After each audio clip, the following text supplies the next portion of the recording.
महाभारत का युद्ध समाप्त हो चुका था। पराजय से क्रोधित होकर अश्वत्थामा ने विनाशकारी ब्रह्मास्त्र का प्रयोग किया। उसे रोकने के लिए अर्जुन ने भी ब्रह्मास्त्र का प्रयोग किया। दोनों ब्रह्मास्त्रों के टकराने से भयंकर विनाश हुआ। समस्त पृथ्वी इस दृश्य को देखकर भयभीत हो उठी और कांपने लगी। इस घटना के उपरांत ऐसे घातक अस्त्र शस्त्र न तो कहीं देखे गए और न ही किसी को प्राप्त हुए। साल 2442 AD। अब मनुष्य हवाई ड्रोन का उपयोग करके कहीं भी आ जा सकता था। मानव ने अंतरिक्ष के असीम विस्तार को भी छू लिया था।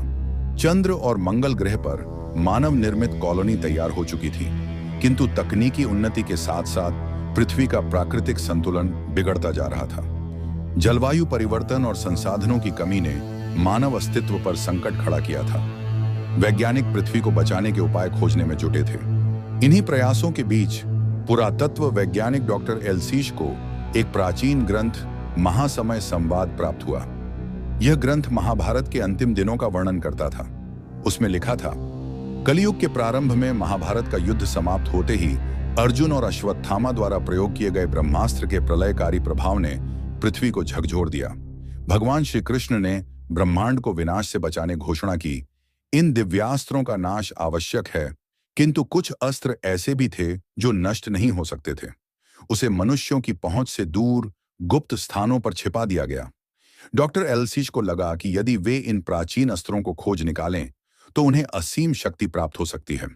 उन्होंने आधुनिक सैटेलाइट इमेजिंग और ग्राउंड पेनिट्रेटिंग रडार का उपयोग कर हिमालय के दुर्गम क्षेत्रों में खोज आरंभ की। महीनों की कठिनाई के बाद उन्हें एक गुप्त गुफा का पता चला। गुफा के भीतर उन्होंने एक अजीबोगरीब धातु का द्वार देखा। यह द्वार साधारण नहीं था, यह उन्नत तकनीकी सुरक्षा से युक्त था। डॉक्टर एल्सीश ने अपनी आधुनिक तकनीक की सहायता से द्वार खोला। उनके समक्ष एक विशाल कक्ष था जिसमें कई अनोखे उपकरण और दिव्य अस्त्र रखे हुए थे।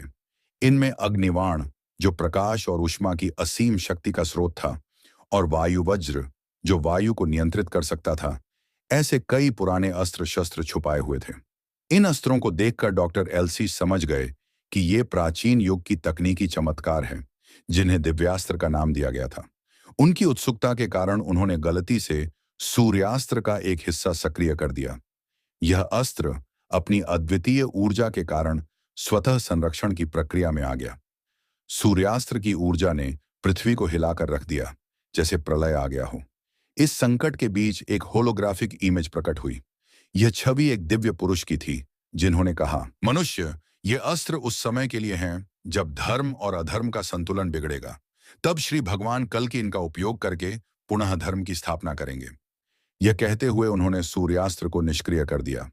डॉक्टर एल्सीश समझ जाता है कि ये अस्त्र शस्त्र उनके लिए नहीं हैं और ना ही वो इसका प्रयोग कर सकता था। जैसे ही वो वापस लौटने की तैयारी कर रहा था, गुफा में एक और कक्ष का संकेत मिलता है। यह कक्ष शायद उस अस्त्र का स्थान था जो अब गायब हो चुका था, ब्रह्मास्त्र।